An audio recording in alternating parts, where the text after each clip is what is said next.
দেখুন সিংহের যে ফিনিশিংগুলো হয় মানে এত সুন্দর, কি বলবো, প্রত্যেকটা ফিনিশিং দেখুন মানে পারফেক্ট, যাকে বলে একদম পারফেক্ট সেই রকম। মানে সিংহর দাঁতগুলো দেখছেন, ডেঞ্জারাস, পারফেক্ট ফিনিশিং।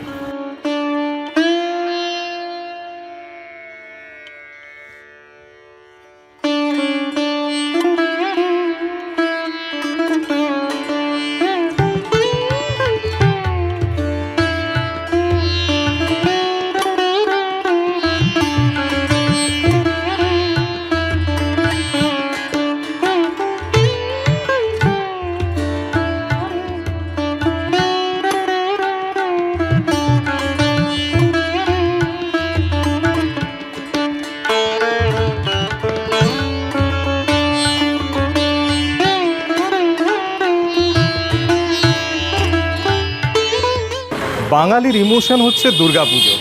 প্রত্যেক বছর আসে, কিন্তু প্রত্যেক বছরের যে আমেজ সেটা কিন্তু কমে না, অপেক্ষা কমে না, অপেক্ষা করা হয় এক বছরের।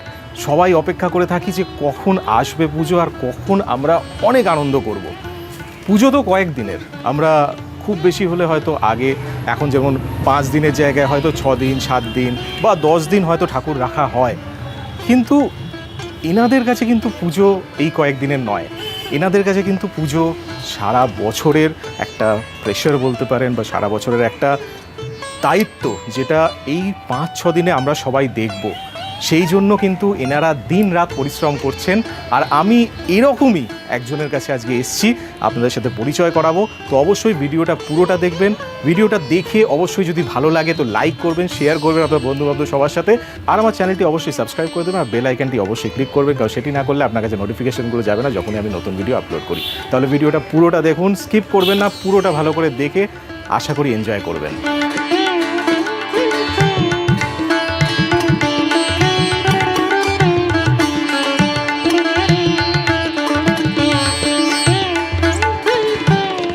2023-এ আমরা দাঁড়িয়ে আছি।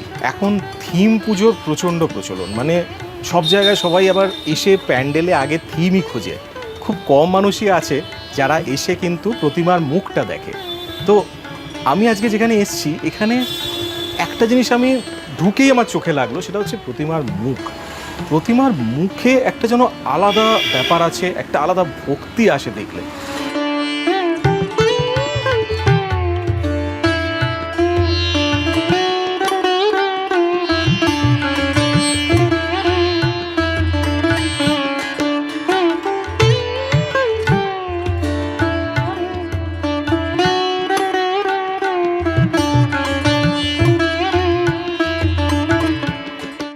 এগুলো আমাদের ছাঁচে তৈরি করা হয়, তারপর এগুলোকে সেরে নেওয়া হয়, দিয়ে এবার যখন ফিনিশিং হয়ে যায় ব্যাপারটা, তারপর এগুলো মুকুটগুলো সেট হবে অসুরের মাথায়।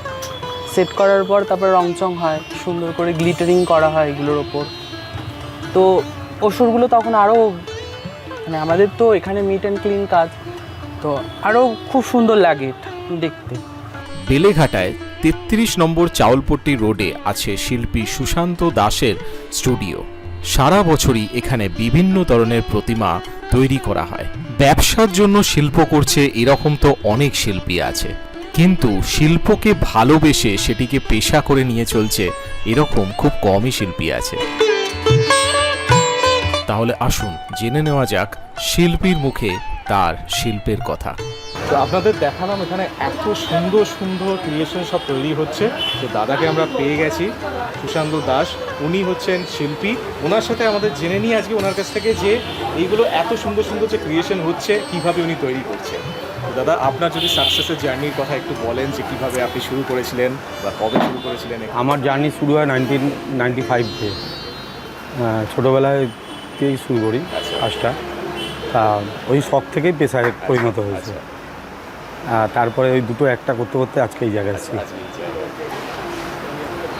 আপনাদের মোটামুটি আমি যা কালেকশন দেখছি সত্যিই খুব ভালো লাগছে, মানে সবই বেশ বড় বড় মূর্তি। আর আমার একটা জিনিস খুব ভালো লাগলো, প্রত্যেকটা মুখের আদরগুলো খুব সুন্দর, মানে একদম নিখুঁতভাবে করা হয়েছে। তো সেটা কি আপনি নিজে করেন? হ্যাঁ, আমি এখানে যত মুখ হয় সব মুখ প্লাস যত চোখ আঁকা সব আমি নিজের হাতে আঁকি বলে সেই একই জায়গায় মেনটেনটা রয়েছে, একদম কোয়ালিটি মেনটেন। হ্যাঁ, সেটা অন্য কারো হাতে যায় না। আর এখন আপনাদের মার্কেট কিরকম, মানে 2020-তে যেরকম একটা মার্কেট হলো, তো তারপরে এখন তো মার্কেট কি কিছুটা চেঞ্জ হয়েছে? 2020 ভাবলেই তো প্রথমে মানে আটকে উঠতে হয়। তা 2020 সালে সব বিধ্বস্ত হয়ে গেছিলাম, ভেবেছিলাম পুজো হবে কি না। তাও পুজো হয়েছে, সবাই কম বেশি করে করেছে। তখন সবাই মিলে যেভাবে হোক 2 মাসের মধ্যে পুজোটাকে সাকসেস করা গেছে। তারপরে 21 সালেও মোটামুটি হয়েছে, তারপরে 22 সালেও সেই জায়গায় আসেনি, কিন্তু 23 সালে দেখছি মোটামুটি মানুষের মধ্যে উন্মাদনাটা আগের মতো ফিরেছে। কিন্তু 23 সালে মনে হচ্ছে যে আগের মতো আবার হ্যাঁ আগের মতো এসছে, কিন্তু সেই অর্থনৈতিকভাবে উন্মাদনাটা নেই। হ্যাঁ মানে আমরা 20 দাম বা কিছু 20 সালে যে পুজোর অবস্থা এতটা খারাপ ছিল, তা আমরা অর্ধেক টাকায় ঠাকুর বানিয়ে দিয়েছি। আচ্ছা, ঠিক আছে, তা আমাদের কারিগররাও তখন অর্ধেক টাকায় কাজ করেছে। তা তাদেরও সংসার আছে, আমাদেরও সংসার আছে। তা ওই যে 19 সালে ঠাকুরের যে দামটা পেয়েছি আমরা, সেই দামটা আজকে 23 সালে এসেও সেই দামের তুলনায় এগাচ্ছে না। কিন্তু এখন 23 সালে 21, 20, 21, 22 কারিগরদের বুঝিয়ে কোনো রকম কাজ করেছি, কিন্তু 23 সালে তো তারা শুনে না, তাদেরও সংসার আছে। ঠিক আছে, কিন্তু যা চাপ যাচ্ছে আমাদের মালিকদের চাপটা যাচ্ছে, সেই অনুযায়ী অর্থনৈতিকভাবে আমরা সফল হচ্ছি না, ইনকাম হচ্ছে না। এখন দেখি আবার মানে 19 সালের পর থেকে এটা শুরু হয়েছে। তা দেখি কী হয় আগামী দিন। কিন্তু এই বছরও সেইভাবে যে 19 সালে ধরেন যেই ঠাকুর 1 লাখ টাকায় বিক্রি হয়েছে, আজকে যদি 10% করেও দাম 5% করেও যদি বাড়ে 5,000 টাকা করে, ধরেন এই 4 বছর 5 বছরে তো কম করে 25,000 টাকা বেড়ে যাওয়ার কথা, সেই জায়গায় 1 লাখ টাকাও আসছে না এইরকম। এবার 2020-তে আমরা এরকম দেখেছিলাম যে লকডাউনের সময় অনেকেই অনেক অন্য কাজে চলে গেছে, যেমন যারা যে কাজটা করে তো সেদিক থেকে শিফট করে তারা অন্য কাজে চলে গেছে। আমি সেখানে শুনেছিলাম যে হয়তো যারা ঠাকুর বানান শিল্পী যারা আছে তারা অনেক সময় অন্যদিকে শিফট করেছে, বা তাদের লেবারের প্রবলেম, মানে এরকম কিছু কি হয়েছে? হ্যাঁ, আমাদের বহু লেবার সবজি বিক্রি করেছে, ভ্যান চালিয়েছে, তারপরে সাইকেলে করে মাছ বিক্রি করেছে। হ্যাঁ, তারা ফিরে এসছে, তারা মোটামুটি 21 সাল থেকেই ফিরে এসছে। কেন তারা দেখেন একটা এই কাজ সবচেয়ে বড় ব্যাপার, আমাদের যদি কোনো কারিগর বলুন আর কিংবা মালিক বলুন, যদি এই পুজোর সময় কাউকে ঘরে বেঁধে রাখা হয় তাহলে সে পাগল হয়ে যাবে, না স্ট্রোক হয়ে মারা যাবে। এইটা পয়সাটা রোজগারটা বড় কথা না, এইটা একটা আমাদের আবেগ আনন্দ।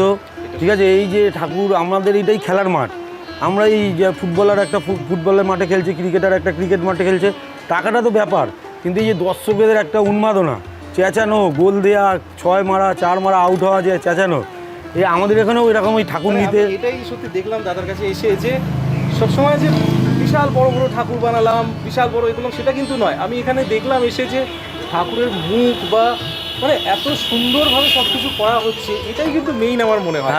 এই জিনিসটাই এইটাই আমাদের একটা নেশা। এটা একটা পেশা তো অবশ্যই, নেশা আগে তারপরে পেশা। আমরা কেউ বাড়িতে থাকতে পারবো না, অসুস্থ হয়ে যাবো। ঠিক আছে, এবারে কি বলেন তো, ওই যে ওই 21 সালে অনেকে করেছিল, তারা পুজো যখনই ঢাক বাজছে, ঘন্টা বাজছে, তাদের মন কিন্তু এই দিকেই পড়েছিল যে কখন যাব আবার কাজ করবো। এই পয়সাটা বড় কথা না, হয়তো কেউ কম পয়সা রোজগার করেছে, ভ্যান চালিয়ে, সাইকেল চালিয়ে, কিংবা সবজি বেচে, মাছ বিক্রি করেছে, অনেক কিছুই করেছে, কুলি মজুরিরও কাজ করেছে। তারা কম করেছে কি বেশি করেছে সেটা বলতে চাই না, কিন্তু তারা কিন্তু পুজোয় কষ্টও পেয়েছে যারা আসেনি, পরের বছর তারা সবাই কাজে আবার এসছে। এটাই হচ্ছে। আপনি যে এত সুন্দর কাজ করছেন, যারা নতুন প্রজন্ম যারা এখন এই ফিল্ডে আছে বা যারা আর্টে আছে, তাদের জন্য আপনি কিছু মেসেজ যদি দিতে চান যে কীভাবে আর্টটাকে আরও এগিয়ে নিয়ে যাবে, যেহেতু আমাদের ইন্ডিয়াতে আপনি জানেন যে শিল্পের সত্যি কথা সেই কদরটা নেই, তো সেটা যাতে তাদের কনফিডেন্সটা বিল্ড আপ হয়, আপনি কীভাবে সেটা? আমি তো মনে করি আর 15 বছর পর লোক ঠাকুর পাবে কিনা সন্দেহ, কেননা যুব সমাজ কেউ কাজ শিখছে না নতুনভাবে। আমাদের লাইনেও নতুন ছেলে আসছে না, এই পুরনো কিছু লোক নিয়েই কাজ চলছে। ঠিক আছে, এবারে কিছু শ্রেণীর কারিগর আছে, সবাই না, মানে ধরেন 10%, 90% ঠিক আছে, 10% কারিগর এরকম কিছু নতুন যদি কোনো মালিক উত্থাপন হচ্ছে, সে কোনো কাজই জানে না, নিজে হট করে নাম করবে, একটা পজিশান করবে, তা তাকে পেয়ে যাচ্ছে। তাকে পেয়ে গিয়ে ধরেন আমাদের কাছে যদি কেউ 500 টাকা রোজ না, তার কাছে 1000 টাকা রোজ নিয়ে নিচ্ছে। ঠিক আছে, তাতে কিন্তু আমাদের শিল্পর উন্নতি হচ্ছে না, অবনতি হচ্ছে। এই যে একটা সব কিছু একটা লিমিট থাকা দরকার।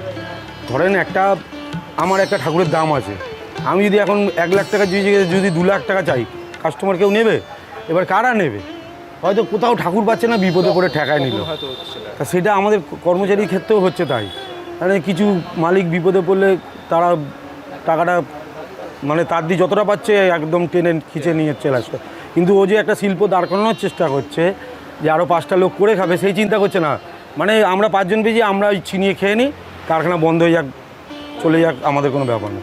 কিন্তু ওই শিল্পটা যদি ওই মালিকটা যদি দুটো পয়সা রোজগার করে তবে তো তার আরও বড়ো করার ইচ্ছা থাকবে, সেইটা হচ্ছে না, সেই নীতিটা নেই। আর নতুনও জেনারেশন উঠছে না, তার ফলে ক্ষতি হচ্ছে আমাদের লাইনে। আগামী 15 বছর পর দুর্গাপুরে তো বুকিং স্টার্ট হয়ে গেছে। হ্যাঁ, আমাদের মোটামুটি 70% ঠাকুর অর্ডার হয়ে গেছে। লোকেশনটা যদি একটু বলেন যে কী করে লোকেরা আমার আসবে? লোকেশান শিয়ালদা দিয়ে যে কোনো বেলেঘাটার বাস ধরে কলিমুদ্দিন নামবে কিংবা রাসমণি বাজার নামবে, এসে বলবে 33 নম্বর চালপুটি রোড যাবো। আর আমার নাম করলেই যে কেউ দেখিয়ে দেবে। শিয়ালদা নেবেও যদি কোনো অটোওয়ালাকে বলে যে এরকম সুশান্ত দাসের কারখানায় যাব, ঠাকুর তৈরি হয়, স্টুডিওতে যাব। ক্যানেলের পাশে। হ্যাঁ হ্যাঁ হ্যাঁ হ্যাঁ, ক্যানেলের পাশেই চালপট্টি রোড, এই ক্যানেলের পাশেই অটোওয়ালাদেরও বললে আমার ওই স্টুডিওতে একবারে পৌঁছে দেবে। ওকে দাদা, ধন্যবাদ আপনাকে এতটা সময় দেওয়ার ঠিক আছে, জন্য। নমস্কার।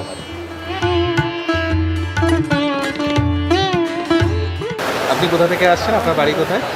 আমার বাড়ি হচ্ছে পূর্ব বর্ধমান, মঙ্গলকোট থানা। এখানে এসেই থাকে? হ্যাঁ, এখানেই থাকি। এখানে খুব ভালো লাগে পরিবার।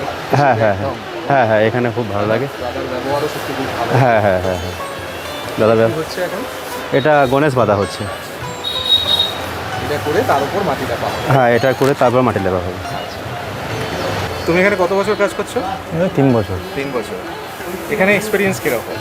এখানে কাজ করে কেমন লাগে? না, কাজ করে তো ওখানে খুব ভালো লাগে। আমরা দাদা যে দাদা যেগুলো আর্টগুলো দেয় আমরা সেগুলো দাদার আর্টের উপরে নির্ভর করে বানাই। হ্যাঁ, আগে দাদা আমাদের ড্রয়িং করে দেয়, এবং সেই ড্রয়িং করে আমরা সেই মতন করি, বানাই। হ্যাঁ, বানাই। কিন্তু দাদা এখানে কাজ করে আমার খুব মজা, ভালোই লাগে। বাড়ি কোথায়? আপনার বাড়ি কোথায়? আমাদের বাড়ি বসিরহাট। বসিরহাট। আচ্ছা, তো এখানে এসেই থাকে? হ্যাঁ, এখানেই থাকি। এমনি সারা বছরই থাকেন নাকি পুজোর সময়? না না, সারা বছরই আমরা সারা বছর দাদার কাছে কাজ করি। এটা কি হচ্ছে? এটা দুর্গার সাইড পুতুল হচ্ছে, কার্তিক। আচ্ছা, আপনি কোথা থেকে আসছেন? কোথায় থাকেন? আমার বাড়ি কাটোয়া। আপনি এখানেই থাকেন? হ্যাঁ, পরিবারের সদস্য? হ্যাঁ হ্যাঁ হ্যাঁ, এখানে থাকি 2 বছর ধরে। পুজোর সময় চাপটা মনে হয় একটু বেশি হয়? হ্যাঁ, পুজোর সময় একটু চাপটা বেশি হয়, একটু রাত হয়, 12টা 1টা পর্যন্ত হয়। আপনি এখানে কতদিন কাজ করছেন? আমি প্রথম এসছি এখানে, আগে কুমোরটুলি কাজ নতুন এসেছেন? আচ্ছা, মানে এই বছর কি দুর্গাপুজো প্রথম এখানে নাকি? হ্যাঁ হ্যাঁ, আচ্ছা, তো এখন এটা কি হচ্ছে কাজ? এটা লক্ষ্মী। লক্ষ্মী, তাই তো? এরপর মাটি দেখা হবে। আপনার এমনি বাড়ি কোথায়? বাড়ি রায়পুর, নাজার থানা, সন্দেশখালী। এখানে এসে কেমন লাগছে? ভালো লাগে। ঠিক আছে, ধন্যবাদ। আমার এখানে একটা জিনিস খুব ভালো লাগলো, এখানে এটা শুধু একটা স্টুডিও নয়, এখানে পুরোটা সংসার, পুরোটা পরিবার, সবার মধ্যে এতটা মিল, সবাই এত সুন্দর করে, দেখুন আমার ব্যাকগ্রাউন্ডে দেখুন, এখানে রান্না হচ্ছে, সবাই একসাথে খাওয়া দাওয়া করবে, তো খুব সুন্দর জায়গাটা, সত্যি খুব দারুণ লাগলো। আমার নাম বীরেন পাল, আমি এখানে পরিচালক। মালিক আমাকে ভীষণ তো ভালোবাসে, ঠিক আছে, হেভি ভালোবাসে। এই সবাই, আপনার বাড়ি কোথায়? আমার বাড়ি সোদপুর, সবাই আমাকে ভালোবাসে, সেই জন্য আমি সবার জন্য আমি করি। আপনারা দেখতে পাচ্ছেন এখন কিন্তু মোটামুটি মূর্তি তৈরি করার কাজটা কমপ্লিট হয়ে গেছে, মাটি লেপা হয়ে গেছে, সব কিছু কমপ্লিট, এখন জাস্ট রং করা বাকি। তো এখন যে একটু সিজনটা একটু বর্ষা রেনি সিজন তো চলছে, আপনারা তো জানেন, তো তাতে একটু অসুবিধে হচ্ছে এদের ড্রাই হতে, বাট তবুও মানে আমি যেটা দেখছি যে এক একটা মানে অপরূপ এক একটা মূর্তি আছে এখানে, অপরূপ প্রতিমা।